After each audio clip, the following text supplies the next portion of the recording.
recorded yesterday at 1:30 p.m. Eastern and translated here at C-SPAN in Washington, D.C. It's about 35 minutes long. You're watching primetime news of Radio Television Serbia. The President of the Federal Republic of Yugoslavia, Slobodan Milošević, received today the personal written message of the President of Macedonia, Kiro Gligorov. The message was given to the Minister for Foreign Affairs, Zivadin Jovanović, by the personal envoy and foreign policy advisor of the President Gligorov, Ambassador Ahil Tunte. During the reception, there was also the Ambassador of Macedonia to Yugoslavia, Slavko Milosavljević. The federal government at today's session, presided over by the Federal Prime Minister Momir Bulatović, gave its approval to the federal decree on monetary policy in wartime. This was a decision passed by the Governor of the National Bank, and the monetary policy will essentially be such to stimulate all of the production efforts of the country. The federal government acquainted itself with the decree of the Republic of Serbia regarding the employ of people left without livelihood and the reconstruction of damaged facilities. At this point, the satellite transmission was interrupted. However, the connection was quickly re-established.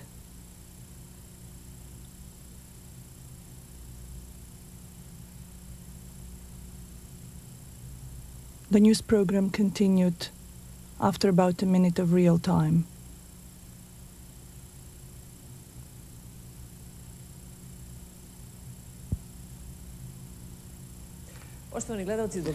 Ladies and gentlemen, we were temporarily out of power, so I want to repeat the information that today there was a session of the federal government presided over by Momir Bulatović, and they gave its approval on the federal decree regarding monetary policy in wartime. This decision is to be passed by the Governor of the National Bank of Yugoslavia. This monetary policy in conditions of war will give real sources of finance and stimulate all kinds of production. The federal government acquainted itself with the decree of the Republic of Yugoslavia regarding the employ of people left without livelihood and the reconstruction of damaged facilities. They decided to support the implementation of this important social program. The government stated that there is an exceptionally good cooperation with the government of Serbia, with the chambers of commerce, and that this has created fairly stable conditions for production, supply of the market, and the resolution of urgent social needs of the people that have been essentially affected by this aggression. They also made the decision regarding the establishment of all of the war damages. By adopting this document, we have new conditions on all levels, from local to the federal level, to essentially establish the war damage, which is the first step in the legal proceedings that will be undertaken against those that have been aggressors against our country, and they have to be responsible for this damage. The evil aggressor alliance, both today and last night, continue to target civilian targets in Niš, Novi Sad, Sremska Mitrovica, Surdulica. In today's attack of the NATO aviation in the center of Niš, at least 11 people were killed and 60 were injured. Cluster bombs fell today at 11 o'clock and 25 minutes on the very heart of Niš. From the effects of the cluster bombs, 4 people died, 30 people were injured, 15 cars have been completely burned down. Dozens of family homes have been destroyed, severe damage to several buildings of the medical center and the building for emergency assistance. The other target of this evil alliance was the area near Niš University, close to the largest open market near the fortress. 9 more people were killed there and more than 20 were injured, whether people who lived there or people who were coming back from the market. They also destroyed a lot of private homes nearby and shops, damaged the buildings of the university as well as the medical center on the left side of the river. As we learned from the Civil Defense headquarters, there are a number of unexploded cluster bombs around the medical center and the university, although you can find them throughout the town. Unexploded or parts of exploded cluster bombs. According to the latest report from the medical center, we learned that 20 people of Niš have suffered serious and complex injuries. The doctors and surgeons are currently working in all 10 operating halls. Let's remember, this attack began at 2:50 in the morning, lasted until 4:35 in the morning. More than 26 missiles targeted the northwestern part of town. Both the attacks last night and this morning originated from Bulgaria. The site of the attack was visited by the Republic's Minister of Health, Dr. Leposlav Milicevic, and a number of foreign press and electronic media journalists.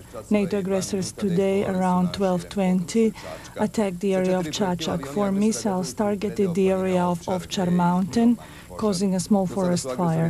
Thus far, the aggressors have attacked the transmission tower of Radio TV Serbia on that mountain twice.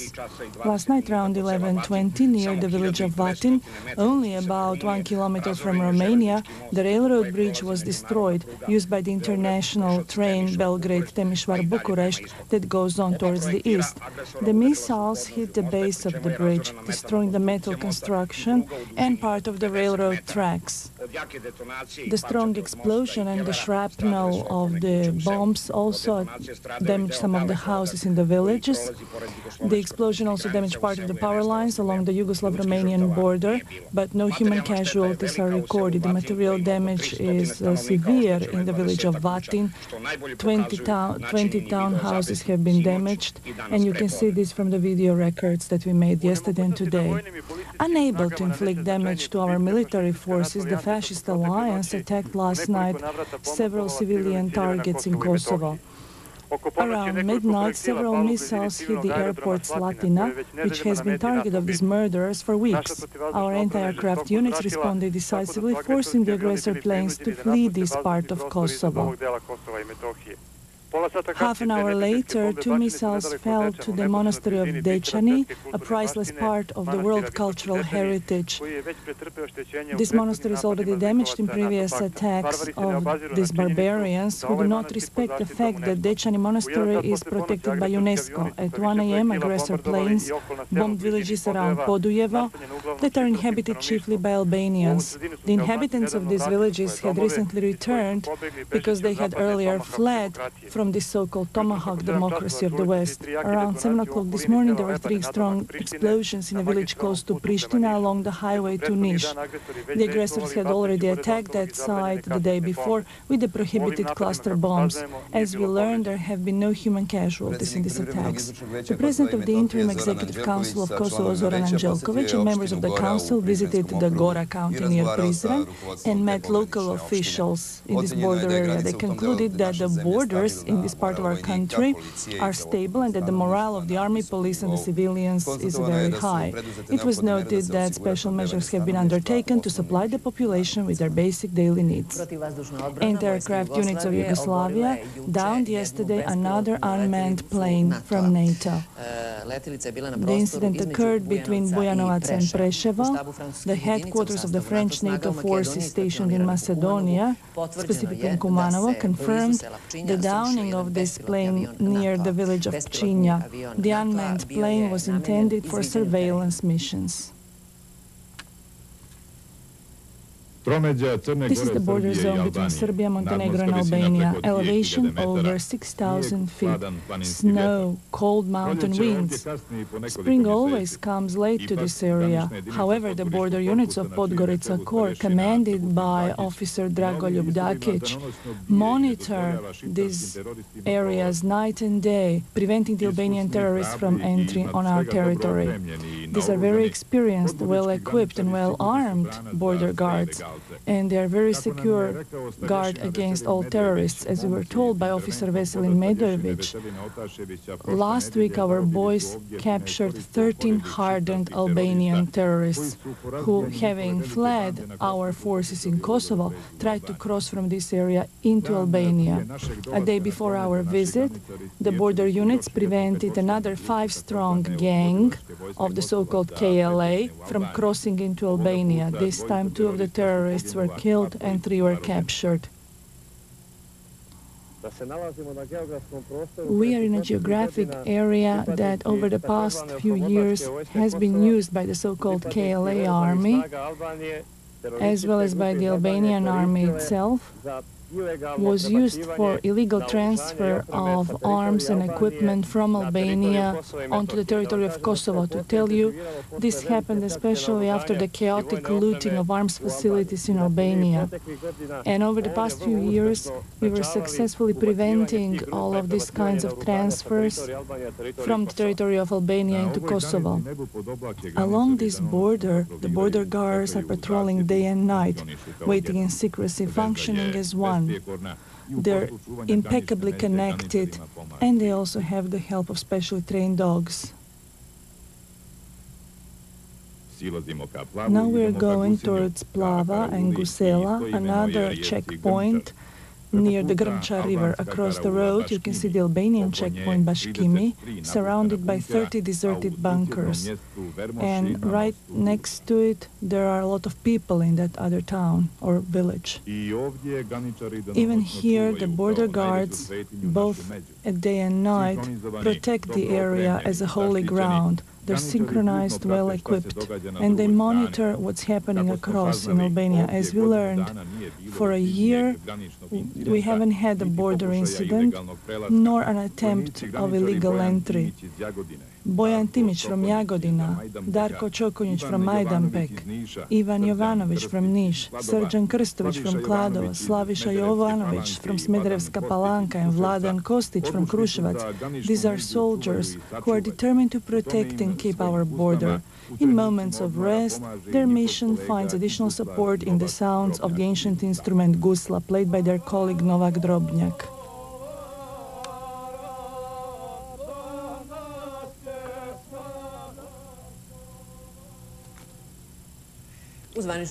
A delegation of the Federal Assembly of Yugoslavia is visiting Ukraine. During this visit, they will have a number of meetings with highest Ukrainian officials. In Kiev, the capital of Ukraine, a country of 50 million people, our delegation of the Assembly of Yugoslavia, headed by the President of the Council of the Republic, Srdjan Boskovic, held a number of highest-level meetings and found unanimous understanding that the aggression of NATO and America, a highly inadmissible and illegal action against a sovereign and free country. The counterparts of our delegation, which includes Dr. Vladimir Štambok, Milutin Stojković and Zoran Žižić, confirmed the opinion that the bombardment must end immediately and that the Kosovo crisis must be resolved only by peaceful political means. This was especially expressed during the plenary session of the Ukrainian parliament, where over 300 representatives gave repeated applause for the heroic resistance of the Yugoslav people. The President of the Parliamentary Council, Srdjan Boskovic, spoke to the Parliament of Ukraine, but he was interrupted several times by spontaneous applause in expression of solidarity for the people of Yugoslavia, people who are exposed to a genocidal action without a precedent in recent history. Srdjan Boskovic said that Yugoslavia is not the only country that's being attacked, but all countries that want to be free and equal with all other countries. That's why we expect a decisive condemnation of this aggression and the destruction, because the defense of the freedom and integrity is in the national interest of all people. We expect your parliament to request from the Security Council at the UN an immediate stop of the bombardment and to oppose the continuation of this aggression through the United Nations. Those who are familiar with the political climate in Kiev say that the Ukrainian parliament has never before received a foreign delegation as warmly, cordially and openly as they received the delegation from Yugoslavia today. This is one obvious proof of the friendship and the understanding for the situation, because this was once again confirmed by the President of the Ukrainian Parliament, Alexander Kachenko. This is a bombardment of Yugoslavia that is happening exactly on the anniversary of the victory over the fascists from the Second World War, when both Ukrainians and Yugoslavs suffered under the fascist forces that even then were spurred by America and its puppets. The freedom-loving Serbia and Yugoslavia find in Kiev a full recognition for their dignity, courage and unity in their defense against NATO. And they want, despite some dilemmas of certain aspects of the Ukrainian government regarding certain concrete moves, to stop this war in order to open the road to a political dialogue, because this war could engulf all of Europe because of the sick American aspirations. The minister without portfolio in the government of Serbia, Bogoljub Karic, gave an interview to CNN. Among other things, he states the following. NATO insists to be a force in Kosovo. They have committed an aggression and they tried to penetrate onto our territory. They have lost our confidence. We only trust UN as an organization that can be present in Kosovo and help the resolution of the crisis. Slobodan Milosevic would again win on the next elections, because all Serbs are gathered around him and they're proud of the way in which he defends the country. I can't understand that the international community, despite its contacts with Yugoslav government, could misjudge the situation so much. If we have ground troops, millions of Yugoslavs would fight against them. The meeting yesterday of the ministers of foreign affairs of the G8 countries in Bonn, the 7 most developed countries in Russia, has been awaited with a great interest around the world. First analysis lead to several conclusions that pertain not only to the aggression in Yugoslavia, but to essential aspects of international relations. One of the conclusions is that the monolithic ideal of governance has been severely shaken. That is the role of US as a world policeman, the role of Russia in the resolution of Kosovo crisis, as the analysts say, and Americans concede, shows that international affairs cannot be handled without a bipolar environment. Russians are once again equal partners on the international scenes, which means that crucial problems will have to be transferred once again to the only authority, the UN. President Yeltsin believes that the consultation meeting aimed at the political and peaceful resolution of the Kosovo crisis have to be continual, because it's obvious that this is the only way to put the pressure on the international community, especially the West, to begin the political dialogue. President Yeltsin spoke about this during a telephone call with Viktor Chernomyrdin, his special envoy, who will again visit Yugoslavia soon. The special envoy for President Yeltsin spoke to Igor Ivanov, the foreign minister of Russia, who came back from the G8 meeting in Bonn, stressing that there are many other unresolved questions that need to be specified and agreed upon. But this has been an important step forward after a lot of time of misguided resolution of a conflict. The conflict has been brought back, in a sense, under the jurisdiction of the UN. At the same time, the bombs continue to fall, people continue to suffer, so one cannot speak of a success of the Bonn meeting. According to Chernomyrdin, Bonn is a good beginning for regulation of the crisis. However, Belgrade will never accept all of the proposals. That's why Chernomyrdin believes that all dialogue has to be continued, the harmonization of differences in all contested issues. Moscow says that only UN is the authority, and this was stressed by Viktor Chernomyrdin. Part of this plan is the upcoming meeting with Foreign Minister Ivanov and the British Prime Minister Tony Blair and Robin Cook. Ivanov is traveling to Britain tomorrow. The main topic will be ways of political regulation of the crisis in the Balkans. Moscow reports today that the capital of Russia will be visited next week by Iber Vedrin and Strobe Talbot. The ongoing engagement of Russia is also tested today by the meeting of the Deputy Foreign Minister Posavlyuk with a number of ambassadors from Arab countries, a meeting dedicated to the path of peaceful resolution of the Kosovo crisis. UN Secretary General Kofi Annan greeted the Bonn decision. He believes that this is a major step towards a focus on the UN and the preparation of the elements for the resolution of the UN Security Council. China supports the peaceful initiatives for Kosovo crisis. Official Beijing stresses that the plans for such decision cannot be made without Yugoslavia. Only in cooperation with Belgrade, peaceful initiatives can be implemented. Chinese ambassador to the UN, Xinhua Sun, confirmed that Beijing is against all attempts to impose solutions on Yugoslavia, including the nature and the composition expansion of the international presence on its territory.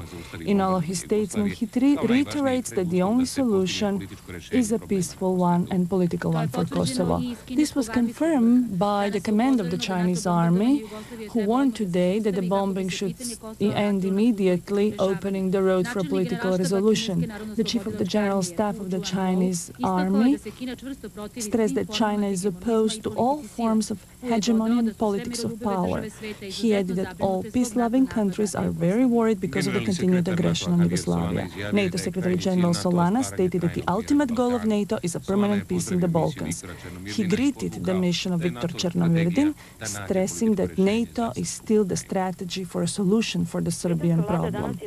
The British government stated today that the Prime Minister Tony Blair, clearly displeased with the election results in Scotland and Wales, wants to continue the war, but the British analysts warn him that he could remain alone in such tendencies.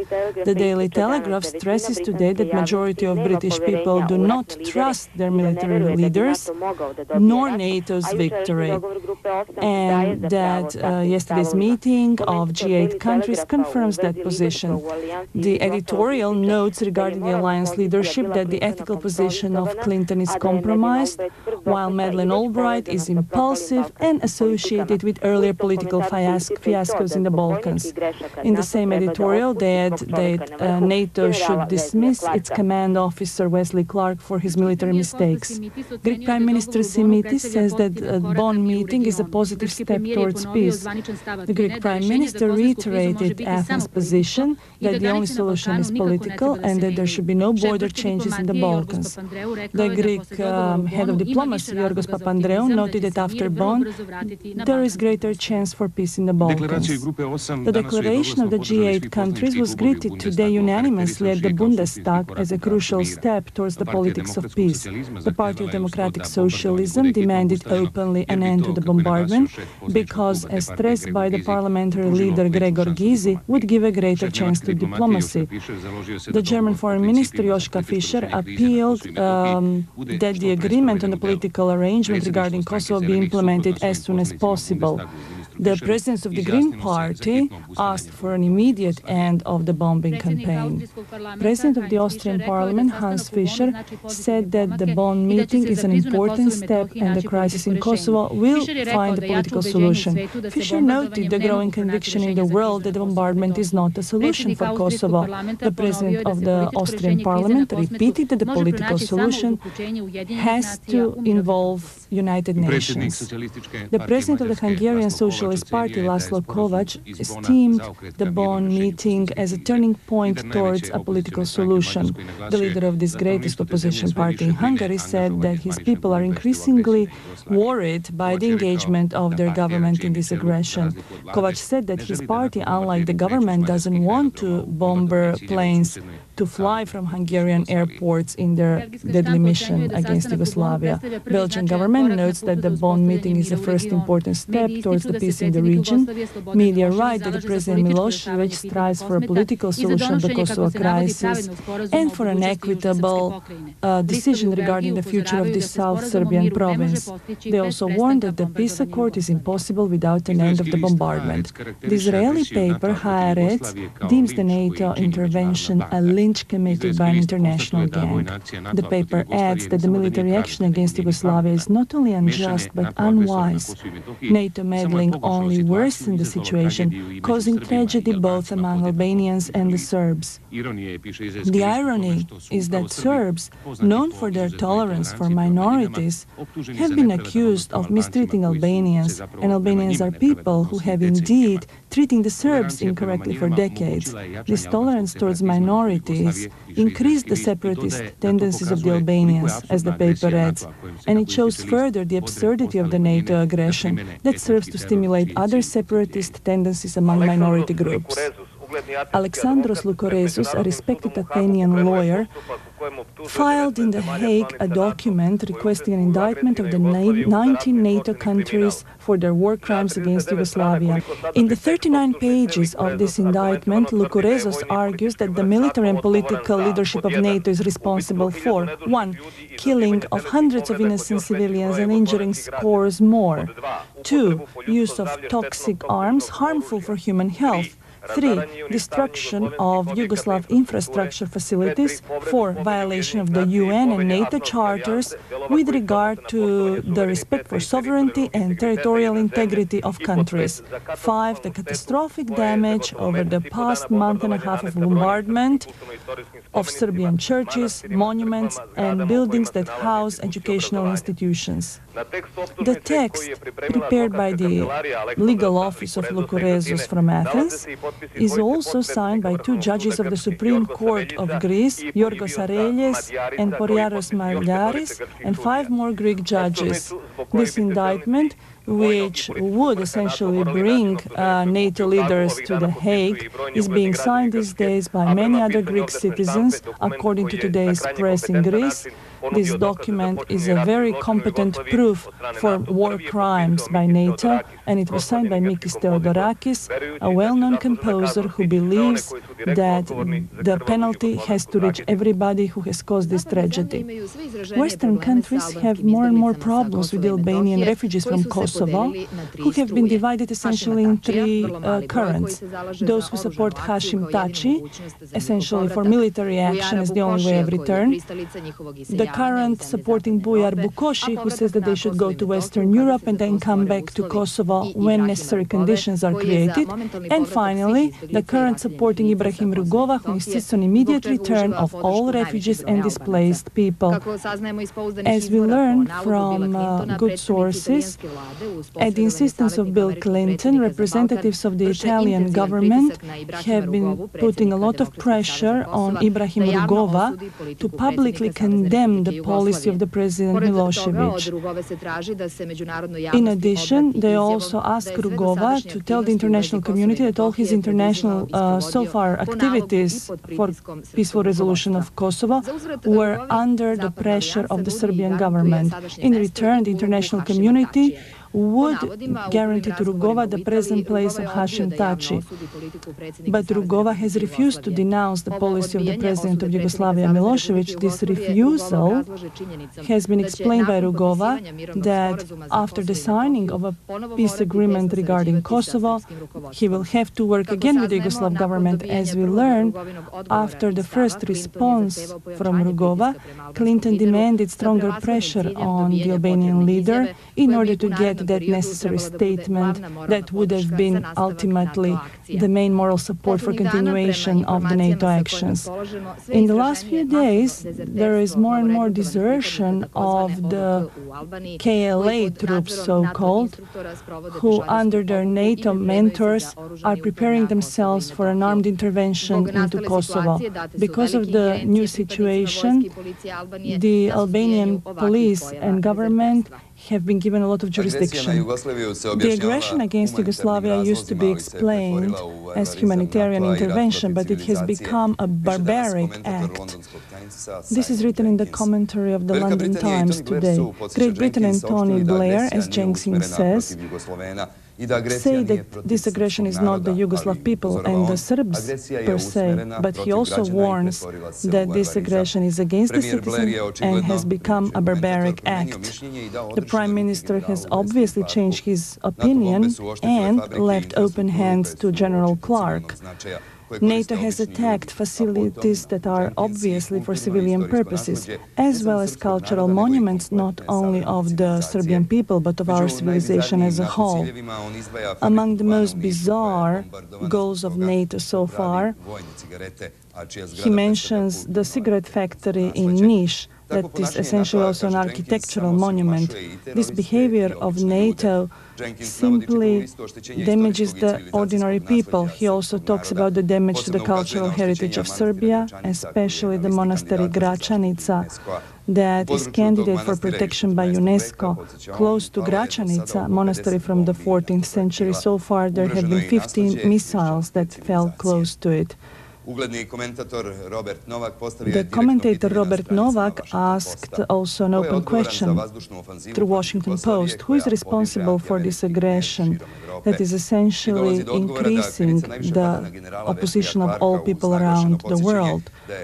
He also says that Clark's main protector is Bill Clinton after 40 days of NATO attacks. You cannot simply give any explanations that the bombardment is against military goals, because even Pentagon itself confirms that the attack aims to demoralize ordinary citizens. Not even the greatest defenders of Clark at the National Security Council can understand the targeting of civilian facilities, the empty government buildings, including the residence of the President of Yugoslavia. The civilian damage in Kosovo is way too big to be accidental. In conclusion, Washington Post says President Clinton and General Clark are collaborators of a failed strategy whose consequences will throw a long shadow over NATO, even after a peaceful resolution. The movement for peace and dignity, comprised of several parliamentary and non-parliamentary parties of Macedonia, organizes for this coming Sunday in Skopje an anti-war meeting in Macedonia. It will begin at 6 o'clock in the afternoon. In Skopje, Macedonia, today, 10 parliamentary and non-parliamentary parties and associations established this movement for peace and dignity. We follow the voice of the Macedonian people, who, unlike some official parts of the government, expressed their opposition against this aggression to our neighboring country.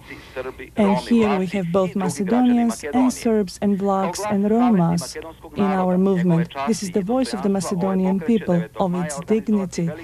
And we will organize a meeting in the downtown of Skopje on the day of the victory against the fascists of the Second World War.